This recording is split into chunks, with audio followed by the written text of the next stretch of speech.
Pretty good, huh? Flying a drone through a classroom.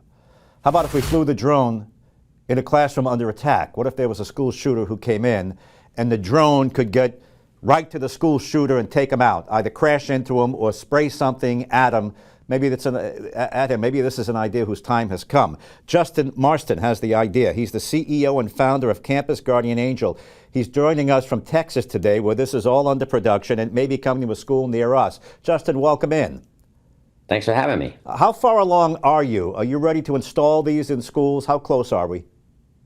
Yeah, we're installed in 3 schools in Florida right now in 3 different counties. They've just expanded the program at the state level to include another 3 counties. And then we're being installed into 5 schools in Georgia, 1 in Colorado, and a couple in Texas. Well, I think you're onto something. So in other words, you install this drone, I guess it's in a case or a box, and it sits there until it's needed. God forbid it's ever needed. And then when there is an emergency, let's just say school shooter, the principal could press a button and it really notifies your team back in the control center. You fire the drone, and what can the drone do to take out the school shooter? What's the purpose?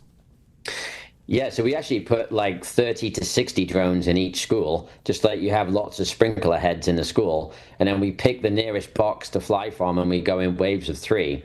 And we have strobes and sirens. We have pepper spray. And then, our most intense effect is that we can hit the person with the drone at speed. All right. Now, I assume you've tested this. Can you take a human being out with a drone hit? You can stop them from killing people. Our goal isn't to take them out. Our goal is just to make sure that they stop what they're doing. And if you get hit by a drone at 60 miles an hour in the torso or on the leg, you're not going to be able to walk. So so the pepper spray is very good at stopping them being able to see potential targets and victims. And then, if we really get there, the person still wants to continue, then the drones are a good way. A kinetic energy hit's a good way to get them on the ground. I guess it has limitations. Would you put these inside the classroom? Because I'm going to say the shooter gets in, he's going to close the door. That keeps the drone out. So explain that part to me. Yeah, so we put them throughout the corridors. The worst school shootings have been where the guy is mobile and he's looking for targets. He's shooting through the little transom windows, going into the classrooms, or he's walking through the school. If they go into a room that has windows, we're able to smash through the windows, and so we can come from the outside or the inside, depending on the layout of the school. And we have a digital twin of the school, so we can see the whole layout. We get this kind of God's eye view of what's happening in real time. So we can breach through the windows and go after them. And if they shut themselves in a room with absolutely no windows, if they're in a broom closet, then success. We just wait for law enforcement to arrive and take charge. But most of the shooting in a school shooting happens in the first 120 seconds. So the big challenge has always been, how do you get something there that's elite and that's fast enough, to stop that person killing a lot of kids before law enforcement can get there. Now, when that crashes through the window, does that do damage to the drone, or it's built so strong that it can do that and still go at the mission? Yeah, so 60% of the time, 70% of the time, the drone is able to continue, but we have other ones coming in behind it. So the first one makes the hole, the next ones come through and they're unscathed.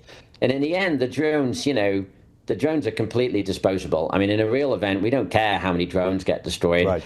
Every human life is precious. We would much rather take the risk ourselves than put a police officer in a situation that, they could get shot and they're trying to breach into a room. So we don't, if the drones get hurt, if the drones get injured, it doesn't matter, I'm just thinking the effectiveness of it. Once it crashes through the window, it could still proceed with the mission. It could take the guy down or spray him. That's right. Often it can, but that's why we also go in groups. Okay. And so we're not just sending one drone, we're sending, typically waves of 3. And the first one breaches, it may or may not recover in flight. I mean, we've gone through double panes and blinds. You just go through fast enough and it'll get through. And then, but I mean, the same drone, we've had the same drone do 100 hits on a dummy at 60 miles an hour and it still flies. We may bend a prop, we may break a prop guard, but the core frame is carbon, so it's incredibly hard. Have you done any full dress rehearsals with a human being actually playing the part of a shooter? Have you done all of that? Yeah, we did a joint exercise with the FBI and Bernie ISD in Texas, a school district, and we did several runs there. But in one, it was an exterior threat actor coming in, and we found the guy in 10 seconds, and we blew up the whole exercise. He didn't get to the front door. He was supposed to go in and do a path. And then we found him on the second run in 35 seconds in a high school. It took the police 10 minutes. We can't hit people in real life. We've done some hits on a stuntman at slower speed, but even in full football padding, hitting at 30% of our hit speed, it's still bruising through the pad. So we practice with these little tiny drones actually to do the hits, right. Because the larger drones that we really fly with, would be too aggressive. Okay, so once again, just to recap, by the way, this is Justin Marston. He's the CEO and founder of Campus Guardian Angel. They make the drone. They want to install them in schools. They've done it already in several test schools. The drone sits there until an emergency, maybe a shooter, and then it's activated right away by the principal would call, or whomever's going to call and say, help, help, help. Your people then take over in a control room. They fly the drone, and the idea is to take the shooter out, or at least stop them. How much does a system like this cost? Yeah, so we are $1 a square foot to get set up and 25 cents a square foot a year. To give more kind of easy to understand numbers, that means that we work out to be about $4 a kid a month for the managed service. And, a school of 80,000 square feet, we would be $20,000 a year.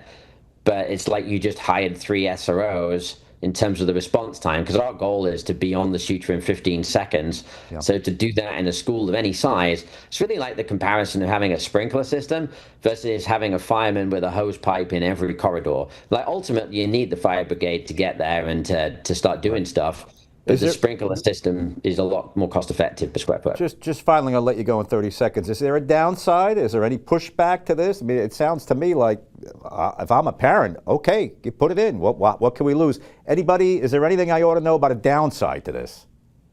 Yeah, people ask if we're going to be surveilling all the time, and if we give tips to Santa on which kids should get Christmas presents. We don't do that. Okay. We only go when we're called. People worry about the cyber side, but we use NSA's commercial solutions for classified blueprint to protect, flying the drones. I mean, I think most of, people ask about AI. We don't use that. We only use human pilots. We fly them from Austin, and we have the best pilots in the nation. So, a lot of, I think, the pushback is based on misunderstandings of how the service works. Okay. But in the end, if your kid's life's on the line in that moment, you'll take anything to try and keep them safe. And so we always say it depends. I hope we never fly in your school. I hope we just look like an air conditioning system. But if you have that moment, you'll take anything to try and keep them safe. Well, it's an interesting idea, concept. This is Justin Marston. He's just starting with this. Justin, thanks for joining me from Texas today. Thank you.